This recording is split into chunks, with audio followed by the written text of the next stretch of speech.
안녕하세요. 촌철승부사 가족 여러분. 주중 주말 점검을 일주일에 두 번씩 하다 보니 시간이 아주 빨리 지나간 것 같습니다. 오늘은 일상적인 주중 점검과 지난주에 싼 가격에 매수를 못해서 아쉬워하시는 분들이 많은 것 같은데 왜 지금 가격에서 사도 괜찮은지에 대해 말씀드려 보겠습니다. 혹시 아직 구독 안 눌러주신 분들은 구독 눌러주시기 바랍니다. 먼저 주봉 점검입니다. 2018년을 보면 주봉에서 60주 이동평균선을 뚫고 내려온 후 9주 차이고 8주 차에 장대 음봉형 떡락을 보였었죠. 그 이후 9주 차에는 십자형 모습을 보이며 상당히 상승을 했습니다. 8주 차 떡락에 대한 반발 상승이겠죠. 2018년에는 이때부터 전고점을 95% 회복할 때까지 19주 동안 지속해서 상승했습니다.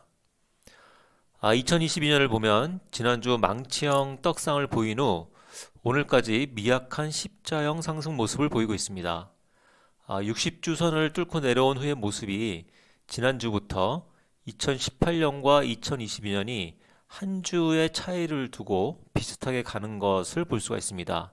2018년은 9주 차에 반등을 했고 2022년은 이것보다 한 주 빠른 8주 차에 반등을 했습니다. 2018년과 비슷하게 간다면 이제 19주 동안 상승하는 일만 남았네요. 하하하. 다음은 일봉 점검입니다.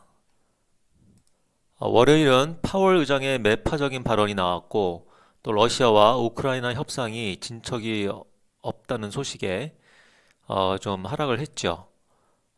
파월 의장은 전미실물경제협회 컨퍼런스에서 인플레이션이 너무 높다고 지적을 하고 이 높은 인플레이션을 억제하기 위해 연준이 신속하게 움직여야 한다면서 필요할 경우 한 번이나 여러 회의에서 50bp로도 금리를 인상할 수 있다고 말했습니다.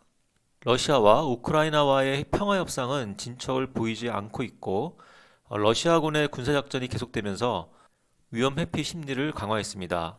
러시아의 우크라이나 침공이 4주째 계속되는 가운데 러시아군이 남부의 요충지 마리오폴을 포위하고 이제 우크라이나군에게 항복하라는 최후 통첩을 보냈지만 우크라이나군은 결사 항전하겠다며 이를 거부했죠. 하지만 월요일의 그 하락은 무엇보다 지난주 급등에 대한 숨고르기라고 생각합니다. 지난주에 33%나 올랐기 때문에 당연히 월요일에는 조금 떨어질 거라고 예상이 됐었습니다.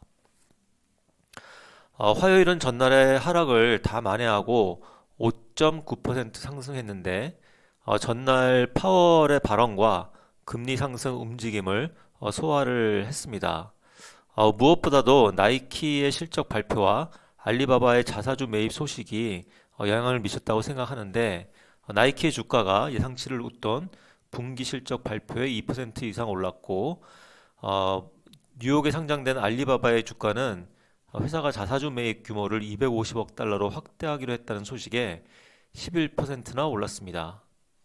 그 나스닥 우량 기업들 앞으로 보시면 아시겠지만 주가가 떨어질 때는 자사주를 매입한다든지 또는 소각하면서 주가를 방어하는 것을 아마 많이 보실 수 있을 겁니다. 수요일은 러시아의 석유 수출이 폭풍에 따른 시설 파손으로 차질을 빚을 수 있다는 소식과 러시아 추가 제재 소식에 유가가 상승하면서 TQQQ는 하락했습니다. 전날 상승분의 3분의 2 정도를 반납을 했는데요. 러시아는 그 전일 폭풍 피해로 카자흐스탄에서 국해를 연결하는 송유관을 통해 수출되는 러시아산 원유가 하루 100만 배럴씩 줄어들 수 있고 이것을 복구하는 데는 2개월가량이 소요될 것이라고 얘기를 했습니다. 그리고 지금 바이든 대통령이 유럽에 가 있는데 이 북대서양 조약기구 정상회의 그리고 주요 7개국 정상회의 유럽연합 정상회의를 앞두고 EU가 러시아산 원유 수입을 금지할 수 있다는 그런 얘기가 나오면서 그럴 경우 유가가 더 상승할 거기 때문에 주가가 하락을 했습니다. 그 현재 선물 시장에서 그 나스닥 100이 상승하고 있는 것을 봐서는 오늘은 상승장을 보여줄 것 같습니다. 지난주에 비해서 뭐 TQQQ가 너무 많이 올라가지고 아쉬워하는 분들이 많은데 저는 55불 이하에서는 사도 좋다고 봅니다. 그렇게 생각하는 이유는 제가 올린 그 TQQQ 하락도 무섭지 않다. 과거 12년간 TQQQ 하락 패턴을 분석한 그 영상을 아마 다들 보셨을 거라고 생각하는데 혹시라도 안 보신 분 있으면 꼭 보십시오. 제가 여기서 분석한 거는 1년 동안 10% 하락이 몇 번 있었고 또 10% 이상 하락한 경우 그것은 몇 퍼센트나 하락했는지를 분석한 슬라이드입니다. 예를 들어서 2016년에는 10% 이상 하락한 경우가 4번 있었고 14%, 16%, 21%, 34% 이렇게 하락을 했었습니다. 제일 많이 하락한 것이 34%였죠. 그래서 저의 이 기념비적인 슬라이드를 보시면은 각 연도별로 10% 하락한 경우가 몇 번 있었고 또 몇 퍼센트 하락했는지를 한눈에 볼 수 있게 해주는 슬라이드입니다. 2022년을 보면은 지난주에 TQQQ가 전고점 대비 55% 하락한 후에 반등을 했습니다. 즉 50% 이상 하락한 경우가 이제 한 번 카운팅이 된 거죠.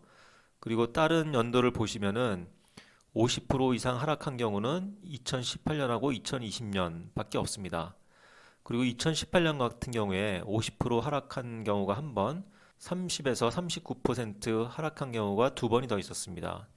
그리고 다른 연도를 보시더라도 이 50% 하락한 2018년, 2020년, 2022년 세 번을 제외하고는 2010년과 2011년에 40% 이상 하락한 적이 있었고 그래서 이 표를 통해서 알 수 있는 것은 이 50% 이상 하락이 있었을 경우에 그 다음에는 40% 이상 하락한 경우는 없었고 그리고 30% 이상 하락한 경우는 한 번 내지는 두 번은 있었다.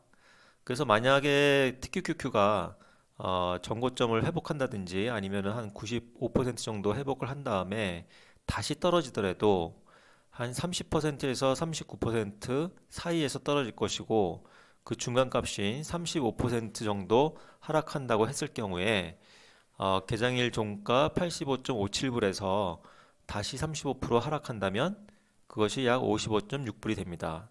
그래서 현재 가격과 상당히 비슷하죠. 그래서 여러분들이 만약에 55불 이하에서 매수를 하신다면은 TQQQ가 향후에 더 올랐다가 혹시라도 또 떨어지더라도 제가 볼 때는 55불이 향후 하락에서도 바닥으로 지지해 주지 않겠나 이런 생각을 하고 있습니다. 네, 이상으로 주중점검 마치겠습니다. 감사합니다.